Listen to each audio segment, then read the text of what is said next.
बिस्मिल्लाहिर्रहमानिर्रहीम अस्सलाम वालेकुम dear students, how are you? I hope you would be fine. New countdown book 6 के अंदर आज हम एक्सरसाइज 8 के जो लास्ट के हमारे वर्ड प्रॉब्लम्स रह गए हैं उसको डिस्कस करेंगे, तो वीडियो एंड तक देखिएगा। ठीक है, हमने क्वेश्चन नंबर 7 तक ऑलरेडी कंप्लीट कर लिया है। अब जो आज वर्ड प्रॉब्लम है हमारे पास, उसके अंदर उसको करने से पहले आप सबसे पहले ये समझ लो कि कंसेक्यूटिव नंबर्स किसको कहते हैं। कंसेक्यूटिव नंबर्स कहते हैं एक साथ जो नंबर्स आते हैं ना, लाइक 3, 4, 5, 6, एक के बाद जो दूसरा नंबर होता है इसको कहते हैं कंसेक्यूटिव। तो हमारे पास 3 और 4 कंसेक्यूटिव है, 4 एंड 5 कंसेक्यूटिव है, 5 एंड 6 कंसेक्यूटिव है। इसी तरह से 100 एंड 101 कंसेक्यूटिव है। ठीक है, 52, 53 कंसेक्यूटिव है। हाँ, यानी एक नंबर उसके बाद अगला जो नंबर होता है वो कंसेक्यूटिव कहलाता है। ठीक है, लेकिन जब हम कंसेक्यूटिव इवन नंबर की बात करते हैं या ऑड नंबर की बात करते हैं तो इवन नंबर एक नंबर छोड़कर आता है। ठीक है, तो कंसेक्यूटिव इवन नंबर की बात करेंगे तो 2, 4, 6, 8 इस तरह के नंबर्स होंगे। ठीक है, दो दो के गैप से होंगे। इसी तरह से consecutive even number odd numbers की बात करें तो 11, 13, 15, 17 ये कंसेक्यूटिव ऑड नंबर्स होंगे कि इसके बीच में गैप होगा।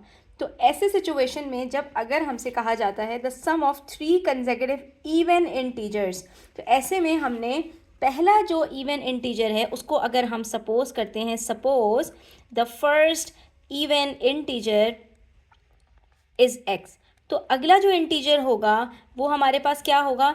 लेट्स से मेरे पास पहला नंबर 2 है, एक्स मैंने कहा इसको एक्स, तो एक्स में क्या प्लस करूंगी कि अगला नंबर आ जाए, तो +2 करूंगी।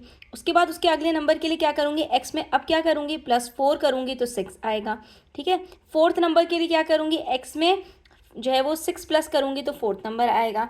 तो अगर पहला नंबर एक्स है, सेकंड नंबर क्या होगा, सेकंड इवन नंबर हमारे पास, सेकंड इवन कंसेक्यूटिव इंटीजर हमारे पास x+2 होगा और थर्ड हमारे पास x+4 होगा। ठीक है, इस चीज़ की आपने बस प्रैक्टिस करनी है। ठीक है, तो कोई सी भी सीक्वेंस हो उसके अंदर अगर 3 एक साथ इवन नंबर्स हैं तो पहला नंबर अगर x है तो दूसरा x+1 नहीं हो सकता, x+2 होगा, और तीसरा नंबर x+3 नहीं होगा या x+2 नहीं होगा बल्कि x+4 होगा। ठीक है, और आपसे कह रहे हैं इन तीनों नंबर्स का जो सम है यानी तीनों को प्लस करके आंसर 36 आ रहा है, तो बताओ इसमें सबसे स्मॉलेस्ट नंबर कौन सा है। तो हम क्या कहेंगे कि हमारे पास जो इक्वेशन बन रही है that is x+2 plus x+4, यानी तीनों नंबर्स को प्लस करके आंसर 36 आ रहा है। अब आपने इस इक्वेशन को सॉल्व कर लेना है। जब हम इसको सॉल्व करेंगे तो ये क्या बनेगा, x+x+x क्या होता है 3x, और +2 + 4 क्या होता है +6, तो ये बन जाएगा 3x + 6 = 36। अब ये इक्वेशन बन गई, 6 को हमने दूसरी साइड पर सेंड करना है, it becomes 3x = 36 - 6 that is 30, और उसके बाद फिर x = 30/3 दैट इज़ 10। इसका मतलब है कि वो जो पहला इंटीजर है हमारे पास वो 10 होगा, तो दूसरा इंटीजर हमें खुद ब खुद बता सकते हैं क्या होगा, 10 + 2 12, और तीसरा इंटीजर क्या होगा 10 + 4 14। तो ये कंसेक्यूटिव इवन इंटीजर्स हो गए। पहला इंटीजर 10, 10 के बाद अगला नंबर इवन जो आता है वो 12 है, 12 के बाद 14 आता है। तो पहला नंबर अगर x है तो दूसरा नंबर क्या है x+2 10 + 2, तीसरा नंबर क्या है x+4 10 + 4 14, और इन तीनों को जब आप प्लस करोगे तो आपके पास अल्टीमेटली आंसर 36 आएगा। इसका मतलब है कि we have got the correct answer. The answer to the smallest one is 10। इन तीनों में सबसे छोटा कौन सा है, वही जो हमने x सपोज किया था। नेक्स्ट क्वेश्चन में हमसे कह रहे हैं Sana is senior to Mona by 18 years. ठीक है, सना मोना की सीनियर है 18 साल से, यानी मोना अगर हम x सपोज करते हैं तो सना कितने साल बड़ी है उससे, 18+ है। आफ्टर 6 ईयर्स, 6 साल के बाद Sana will be twice as old as Mona, find Mona's present age. तो इस क्वेश्चन को सॉल्व करने के लिए बच्चों हम क्या करेंगे, सबसे पहले हम यहाँ पर मोना की रिस्पेक्ट से इसको सॉल्व करेंगे। ठीक है, कैसे सॉल्व करेंगे, suppose Mona be x right now, Mona की एज अभी हमने कहा कि अभी वो x ईयर्स की है, तो सना की एज क्या होगी, then Sana's current age would be कितनी होगी, x + 18। सना 18 साल बड़ी है तो हम उसमें +18 कर देते हैं, मोना की एज में सना की एज पता चल जाएगी। अब हमसे कह रहे हैं आफ्टर 6 ईयर्स, तो आफ्टर 6 ईयर्स मोना की एज कितनी हो जाएगी। हमने इस चीज़ को पहले भी डिस्कस किया था कि जैसे जैसे साल गुजरते हैं वैसे वैसे एज प्लस होती जाती है। मोना विल बी x+6, ठीक है, मोना की कितनी एज हो जाएगी x + 6, और सना विल बी, सना की एज कितनी हो जाएगी x प्लस 18 प्लस 6। सना की एज भी 6 साल और बढ़ जाएगी। ठीक है, दोनों की एजेस हमें पता चल गई। सना की एज कितनी हो जाएगी, 18 प्लस 6 24 होता है, यानी सना की एज x प्लस 24 हो जाएगी। अब कह रहे हैं कि ये जो दोनों की एजेस हैं इसके बीच में क्या चीज़ जो है वो समझ में आ रही है। तो कह रहे हैं Sana will be twice as old as Mona. तो अगर हम यहाँ पर कहते हैं कि मोना की एज जो भी होगी, सना की एज क्या होगी हमारे पास, उसका डबल। ठीक है, तो according to the equation given हमसे कह रहे हैं मोना की एज x प्लस 6 है, इसको आपने क्या करना है, डबल करना है, 2 से मल्टीप्लाई करना है। तो उस वक्त की जो सना की एज होगी वो उसके बराबर हो जाएगी, दैट इज़ x प्लस 24। यानी सना की जो एज होगी वो मोना की 6 साल बाद वाली एज का डबल हो जाएगी। तो मोना की 6 साल वाली जो एज है x प्लस 6 है, उसको हमने डबल किया, डबल करते हैं मल्टीप्लाई बाय 2 करके, और वो बराबर है, इक्वल है सना की 6 साल बाद वाली एज से, दैट इज़ x प्लस 24। अब जब इसको सॉल्व करेंगे x हमारे पास निकल आएगा, तो मोना की एज हमारे पास निकल आएगी कि मोना अभी कितने साल की है। तो x plus 24 is equals to 2x plus 12। अब ये 2x है ना, तो हम x को इधर ले जाते हैं, 12 को इधर ले आते हैं, ये बन जाएगा 24 minus 12 is equals to 2x minus x। तो 24 माइनस 12 इज इक्वल्स टू 12। तो हमारे पास x का आंसर आ रहा है 12। इसका मतलब ये हुआ कि मोना अभी 12 साल की है। तो मोना अगर अभी हम यहाँ पर चेक कर लेते हैं इसको, मोना अगर 12 साल की है तो सना उससे 18 साल बड़ी है, यानी सना 30 ईयर्स की है। ठीक है, 6 साल के बाद मोना की एज क्या होगी, 12 प्लस 6 18। ठीक है, और सना की एज क्या होगी, 30 प्लस 6 जो है वो 36। ठीक है, और हमसे क्या कहा था, 6 साल के बाद मोना की एज का जो डबल है वो सना की एज होगी, तो 18 का डबल 36 होता है। Hence proof we have got the correct answer. कितना मज़े का क्वेश्चन था। ठीक है, तो ये सारी आपने वेरिफिकेशन भी करके चेक करना है कि आपने जो कुछ किया है उसमें कहीं कोई मिस्टेक तो नहीं है।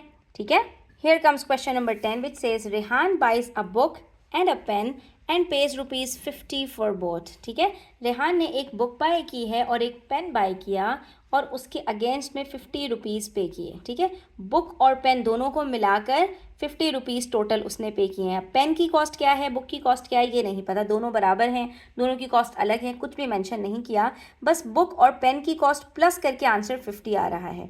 The book cost ₹8 more than twice the cost of a pen. तो सारी बातें इन्होंने पेन के जो है वो रिस्पेक्ट से बताई हैं हमने, तो हम यहाँ पर पेन के अगेंस्ट में बात करेंगे, बुक के अगेंस्ट में नहीं।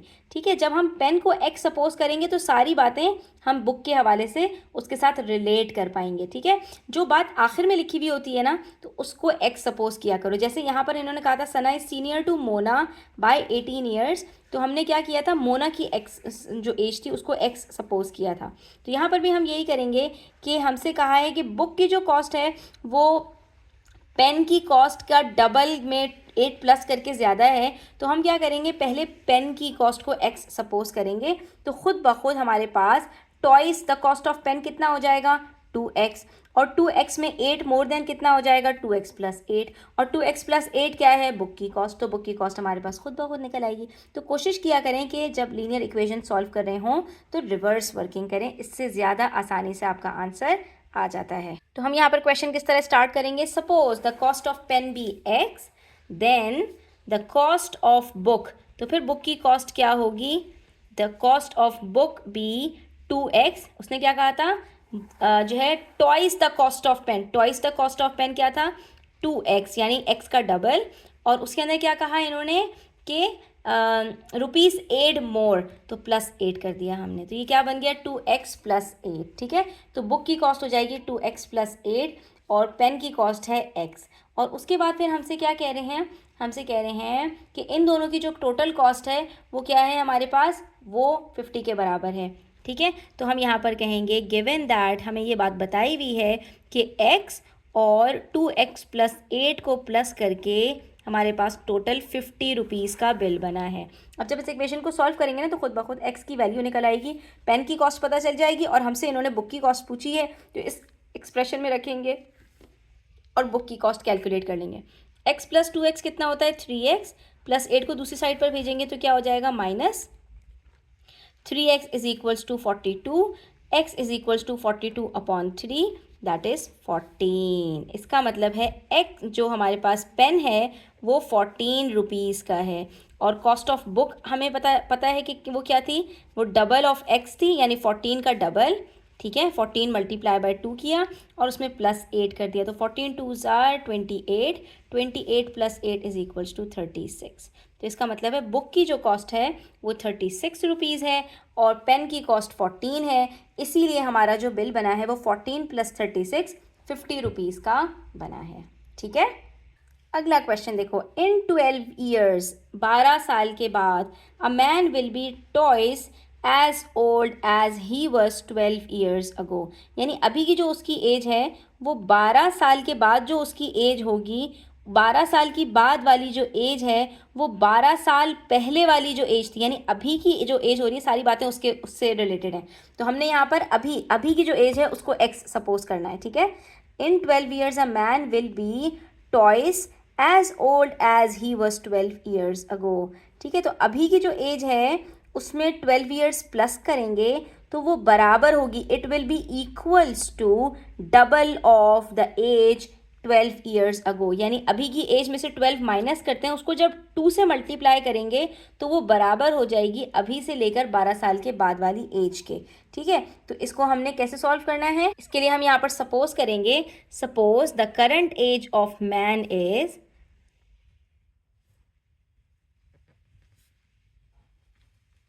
x। ठीक है, then his age 12 years ago be x - 12। 12 साल पहले, वो 12 साल कम होगा, -12 कर देंगे। ठीक है, एंड हिज एज